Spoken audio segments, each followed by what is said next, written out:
Hello दोस्तों, कैसे हो आप सब लोग। आई होप बहुत अच्छे होंगे। तो देखिए दोस्तों, आज के वीडियो में हम बात करने वाले हैं 10वीं कक्षा की प्रश्नावली 7.1। तो इसके मैंने जो क्वेश्चंस है वो लगभग करा दिए, देखिए 7.1 के। अब बाकी जो है दो क्वेश्चन लास्ट में मैंने छोड़ दिए थे।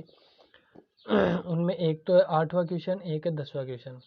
तो ये भी बहुत इजी है और एग्ज़ाम के पॉइंट ऑफ व्यू से ये जो पीछे वाले क्वेश्चन है मुझे बहुत इंपॉर्टेंट लगे। तो मैं आपको बताने वाला हूँ कैसे क्या इनमें करना है।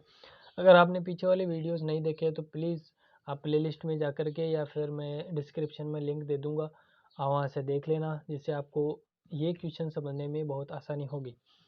तो देखिए 8वां क्वेश्चन आप पढ़िए, क्या लिखा हुआ है कि y का मान हमें ज्ञात करना है, जिसके लिए बिंदु P और Q के बीच की दूरी 10 मात्रक है, यानी 10 यूनिट है।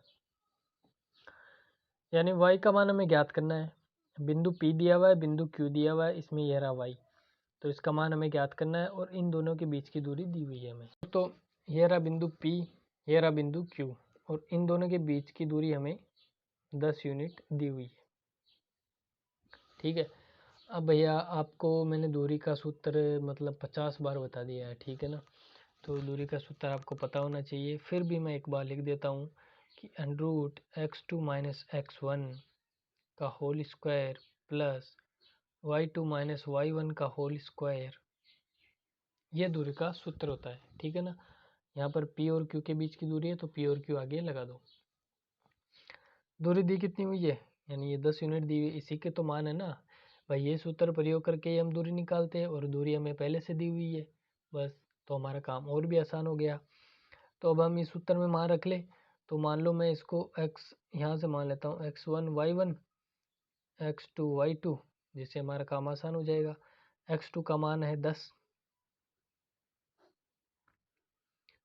x1 का मान है 2, इसका स्क्वायर प्लस y2 रहा ये, y1 रहा ये।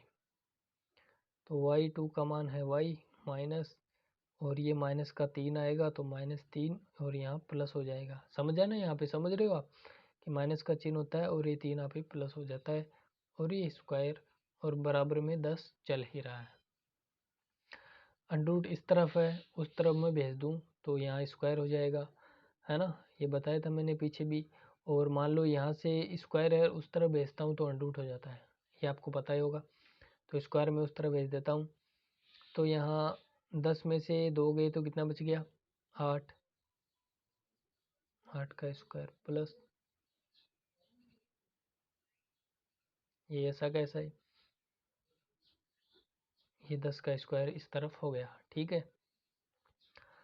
अब यहाँ पे एक सर्व समीका, इसके लिए आपको पता होनी चाहिए। ठीक है।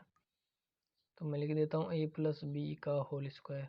वैसे तो मैंने बहुत सारी सर्व समीकाएँ आपको बता दी है, आपको याद करना चाहिए क्योंकि एग्ज़ाम में कोई नहीं बताएगा, आपको खुद से ही पता होनी चाहिए। तो a² + b² + 2ab, जब इस तरह के कोष्टक खोलते हैं तब। इस तरह कोष्टक खोलते क्यों, क्योंकि भाई 3 में y थोड़ी जुड़ेगा, है तो अलग संख्या है, इसीलिए। 8 का स्क्वायर कितना हो जाएगा, 64 हो जाएगा। आपको स्क्वायर से भी याद होनी चाहिए। प्लस मैं इसको ऐसे खोल लेता हूँ तो a मान लेता हूँ, ये a है ये b है। तो a का स्क्वायर y का स्क्वायर प्लस 3 का स्क्वायर 9 प्लस 2ab यानी 2 और y और गुणा में 3 बराबर 10 का स्क्वायर 100। आ रहा है समझ में। अब इस 64 को मैं उस तरफ भेज देता हूँ कि भाई तुम्हारा यहाँ कोई काम नहीं है, आप उस तरफ जाइए। तो y² प्लस 3 दूनी 6y, और पहले 9 जोड़ के भी उस तरफ भेज सकते हो, कोई प्रॉब्लम नहीं है। तो 64 में मैं 9 जोड़ दूंगा तो आई थिंक 73 बचेगा, है ना। तो 100 को भी इस तरह बुला लेता हूँ मैं। तो प्लस 73 और -100 बराबर 0। तो y² प्लस 6y और माइनस का आएगा यहाँ पे 27 बराबर 0। अब देखिए ये द्विघात समीकरण बन चुकी है। ठीक है ना, ये द्विघात समीकरण बन चुकी है। अब हमें इसे सॉल्व करना है। तो मैंने आपको दूसरी प्रश्नावली पढ़ाई थी बहुपद वाली, तो उसमें मैंने बहुत अच्छे से तरीका बताया था इसको सॉल्व करने का। तो फिर भी अगर नहीं पता आपको तो इसके देखिए दो तरीके हैं, ठीक है ना। तो मैं दोनों को ऐसे सेपरेट कर देता हूँ जिससे आपको आसानी से समझ में आएगा। दो तरीके भी हैं इसके, बहुत से लोगों को पता भी होगा और नहीं पता तो मैं बता देता हूँ कि भैया दो तरीके कौन से। तो बहुपद वाला उस तरह से गुणनखंड करके तो मैं आपको बता रहा हूँ यहाँ पे कि इसको और इसको गुणा करो। तो यहाँ 1 है और यहाँ 27 है, तो 1 गुणा 27 बराबर 27, और यहाँ माइनस का चिन्ह है। तो ऐसी संख्या जिसको गुणा करने पर तो आए 27 और माइनस करने पर आए 6, बताओ ये कह दो। यानी गुणा करें हम तब तो आ गई 27, और अगर माइनस में कर दूं तो आए 6। कौन सी संख्या ऐसी? तो 9 और 3 होगी शायद। 9 3 27 और 9 में से 3 जाएंगे तो 6 बचेंगे। तो देखिए हम क्या लिख सकते हैं, Y square plus 9y minus 3y minus 27 बराबर 0। ऐसा कैसे लिख दिया मैंने भाई? 6y है ना, इसी की जगह लिखा है। आप 9 में से 3 घटाओगे वापस यही संख्या बन जाएगी, देखो घूम फिर के ये वाली, ठीक है। तो ऐसे मैंने लिख दिया। क्यों लिख दिया? क्योंकि मुझे पता है 3 और 9 गुणा करने पर 27 होते हैं और माइनस करने पर 6 होते हैं। अब नेक्स्ट स्टेप क्या होता है, इसको खोल लो। तो प्लस 9y और माइनस 3y माइनस का 27 बराबर 0। नेक्स्ट स्टेप होता है कॉमन ले लो। तो y कॉमन आ रहा है यहाँ से, तो y प्लस 9 माइनस, देखिए दिखाई तो दे रहा ना आपको, y यहाँ से ले लिया कॉमन तो y का भाग लगा दिया तो y बच गया। y यहाँ से कॉमन लिया तो 9 बच गए। अब यहाँ क्या आ रहा है, यहाँ 3 आ रहा है एक तो कॉमन, और कुछ नहीं आ रहा, और तो 3 ही आ रहा है, माइनस का 3 आ रहा है, ध्यान रखना है ना। इसमें माइनस 3 का भाग लगाऊंगा तो y बचेगा, इसमें माइनस 3 का भाग लगाऊंगा तो प्लस का 9 बचेगा बराबर 0। ये और ये दोनों बराबर है, तो नेक्स्ट स्टेप में ये भी कॉमन आएगा। तो y प्लस 9, और यहाँ से कॉमन लिया तो यहाँ y बच गया, यहाँ से कॉमन लिया तो माइनस का 3 बच गया बराबर में 0। अब एक बार इसको 0 के बराबर करना होता है, एक बार इसको 0 के बराबर करना होता है। तो फर्स्ट स्टेप में मैं y प्लस 9 को बराबर 0 करूँगा तो y बराबर मुझे ये उस तरफ जा कर के माइनस का 9 मिल जाएगा, माइनस का 9 है, ठीक है। और सेकंड स्टेप में मैं क्या करूँगा, y माइनस 3 को मैं बराबर 0 करूँगा तो मुझे y बराबर 3 मिल जाएगा उस तरफ प्लस का जाके। एक तरीका तो ये हो गया भैया कि हमें y के ये दो मान मिल गए, है ना। अब ये y के दो मान आप यहाँ रख सकते हो आराम से, देखिए यहाँ पे y के मान हमें पता चल गए। अब एक तरीका क्या होता है, अब देखिए y के दो मान मिले, आप देखिए माइनस का 9 है और 3 है। दूसरा तरीका होता है सिरधर आचार्य विधि, जिसका आपने नाम भी सुना होगा, ये तीसरी या चौथी प्रश्नावली में आती है। तो मैं बता देता हूँ उसका सूत्र क्या होता है इस तरह के द्विघात समीकरण को सॉल्व करने का। उसका होता है माइनस का b plus minus under root B square minus 4ac/2a, ये सूत्र होता है, ठीक है। यहाँ पे a का मान 1 है, b का मान 6 है और c का मान 27 है। फिर से बता देता हूँ, a का मान 1 है, b का मान 6 है और c का मान माइनस का 27 है। अब वो आप यहाँ पे रखिए और सॉल्व कीजिए। मैं रख देता हूँ, तो माइनस 6 हो जाएगा प्लस माइनस अंडरूट 6 का स्क्वायर 36 माइनस 4, a का मान है 1, c का मान है माइनस का 27, तो यहाँ प्लस हो जाएगा माइनस से गुणा होके, और 2 गुणा a का मान 1 है ही, माइनस का 6 प्लस माइनस अंडरूट, तो आप गुणा करो भाई, 4 से कर दिया तो 80 हो गया।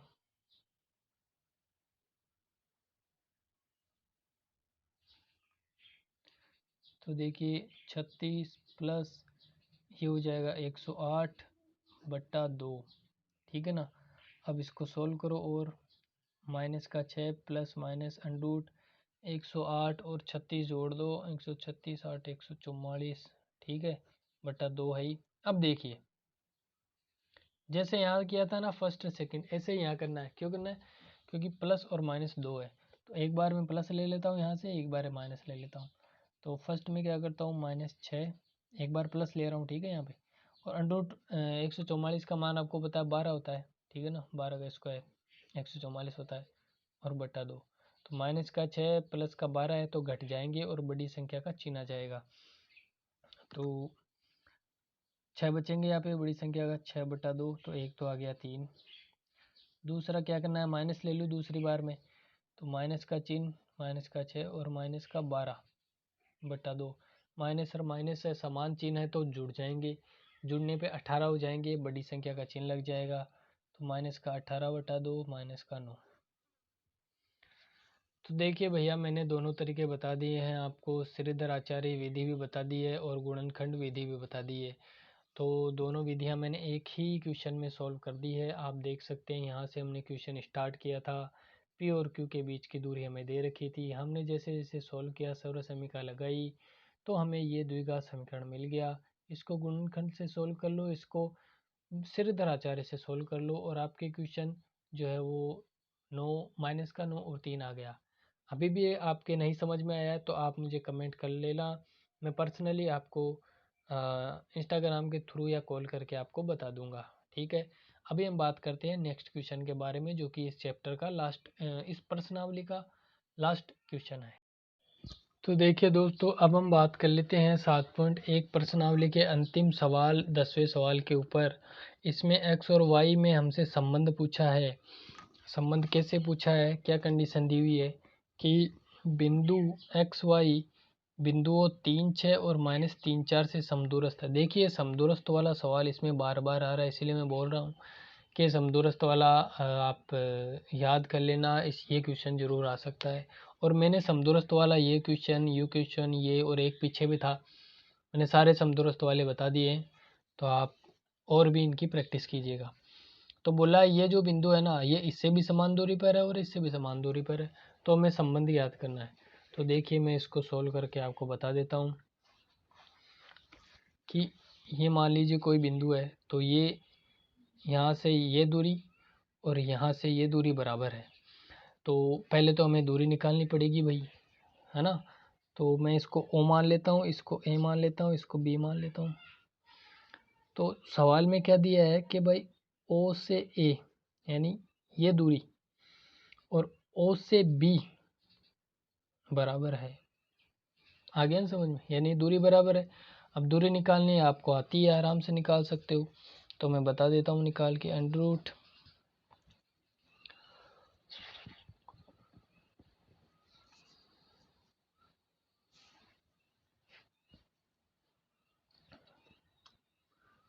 इसको मैं x1 y1 ले लेता हूँ, इसको x2 y2 ले लेता हूँ, ठीक है ना।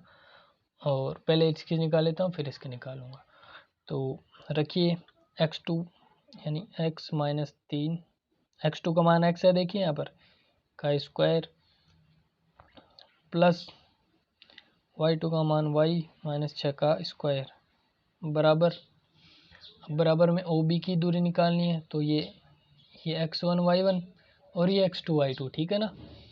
तो अंडर रूट x2 हो गया x माइनस, और ये -3 यहाँ रखना है, तो माइनस का 3 रखूँगा तो माइनस और माइनस प्लस हो जाएंगे। ये मैंने 100 बार बता दिया है, फिर भी आपको नहीं समझ में आया तो मुझे कमेंट कर देना। और y2 -y1 का मान है 4 स्क्वायर, ठीक है। अब ये भी मैंने बताया दोनों साइड अंडर रूट है, तो आप हटा दीजिए दोनों तरफ से। अब यहाँ पर सर्व समीकरण आपको लगानी पड़ेंगी भैया, ठीक है ना। प्लस वाली भी बताइए मैंने, माइनस वाली भी बताइए। तो यहाँ माइनस वाली है तो मैं लगा देता हूँ कि a² प्लस b² b यानी 9 और -2ab तो 2 और गुणा 3 तो 6 और x, ठीक है, प्लस y² प्लस 36 और -2ab तो 2 गुणा 6 गुणा y, ये बराबर है किसके, इसका स्क्वायर कर दो, होल, ये क्या बोलते हैं, सर्व समीकरण खोल दो इसकी। तो a² प्लस 3 का स्क्वायर 9 प्लस 2 गुणा 3 गुणा x प्लस y² और ये माइनस वाली है, ठीक है ना, प्लस 16 और -8y, ये मैंने सीधा यहाँ पे कर दिया है। अब देखिए बराबर के चिन्ह के इस तरफ और इस तरफ जो समान संख्याएं हैं, समान चिन्हों के साथ में है, उनको आप काट दीजिए। यहाँ x प्लस का स्क्वायर, यहाँ भी प्लस का स्क्वायर है, ठीक है, क्योंकि इस तरफ आएगा तो 0 हो जाएगा, माइनस हो जाएगा, ठीक है। प्लस का 9 प्लस का 9 ठीक है, ये वाई स्क्वायर, ये वाई स्क्वायर। आई थिंक यहाँ तक ही करते हैं। अब हमें इनको जो बचे हुए उनको लिख लो। 3 दूनी 6x माइनस का 6x दिखाई दे रहा है ना आपको। 3 दूनी 6x ये हो गया, बचे प्लस के 36, 6 दूनी 12 तो माइनस का 12y बराबर, यहाँ पर 2 और 3 6x तो प्लस के 6x है। ठीक है ना, आप काट मत देना, यहाँ से चिन्ह अनके अलग अलग है। तो ये हो गया, ये हो गया। अब बचा ये प्लस का 16 और माइनस का 8y। ठीक है, x और y वाले अलग आ जाओ और जो बाकी कांस्टेंट है वो अलग चले जाओ। इनका बंटवारा कर दो भाई अलग अलग, अब बड़े हो गए हैं, अब ये बंटवारा करो इनका। तो ये x वाले यहीं रख दो और ये माइनस y वाले भी यहीं रख दो। यहाँ से y x वाले बुला लो तो माइनस 6x ये वाला बुला लिया इस तरफ, ये वाला इस तरफ आएगा, प्लस का 8y हो जाएगा। और ये सारे इस तरफ एक साइड कर दो। ये 36 है, ये माइनस का 36 हो जाएगा और यहाँ पर 16 पहले से ही है। अब देखिए ये x, ये x, ये y, ये y। x वाले को y के साथ मत जोड़ देना, x वाला x के साथ ही जुड़ेगा। तो ये माइनस का है, ये माइनस का है, तो दोनों जुड़ जाएंगे, जुड़ के हो जाएंगे माइनस के 12x। समझ में आया? ये माइनस का है और ये प्लस का है, यहाँ पर दिक्कत हो जाएगी भैया, क्योंकि ये तो माइनस का है और ये प्लस का है, तो दोनों माइनस होंगे और बड़ी संख्या का चिन्ह लगेगा। बड़ी संख्या ये है और 12 में से 4 जाएंगे, 8 जाएंगे तो 4y। इस तरफ क्या बचेंगे भैया, 36 में से 16 घटा दो, 6 घटा दिए 30 और 10 घटा दिए 20, तो माइनस का 20। आई थिंक आपको यहाँ से समझ में आया होगा। देखिए माइनस से गुणा कर दो सभी में तो माइनस हट जाएगा यहाँ से, और बचेगा क्या, 12x प्लस 4y बराबर 20। ये आपका आंसर आ गया। ठीक है, ये प्योर आंसर है यहाँ तक। लेकिन आप किताब में देखोगे तो इसको और ही ज़्यादा सोल्व किया गया है, तो वो भी मैं आपको बता देता हूँ कैसे करना है। कॉमन ले लो, या फिर देखो इसमें 4 का भाग जा रहा है, इसमें 4 का भाग जा रहा है, इसमें भी 4 का भाग जा रहा है ना। या फिर ऐसे भी कर सकते हो, 2 का 2, 2 का 2, 2 का 2, फिर काटो, फिर 2 का 2 का 2। ऐसा नहीं करना, हमें 4 का ही देना सीधा। 4 का दो इसमें, देखो भाग क्यों देते हैं कि भाई ये बराबर का चिन्ह है, तो इस तरफ और इस तरफ आप बराबर में कर सकते हो, बराबर में गुणा करना है, बराबर संख्या से ही भाग देना है। तो मैं बराबर संख्या 4 से भाग दे रहा हूँ, तो 4 का भाग 12 में जाएगा 3 बार, x आ गया ऐसा कैसा। इसमें कितनी बार जाएगा, 1 बार जाएगा, तो y बचेगा बराबर, इसमें जाएगा 5 बार। ये लीजिए भैया, ये आपका आंसर आ गया। मैच करा लीजिए एनसीईआरटी में। ये मैंने फुल प्रोसेस आपको बता दी है कि आपको कैसे करना है।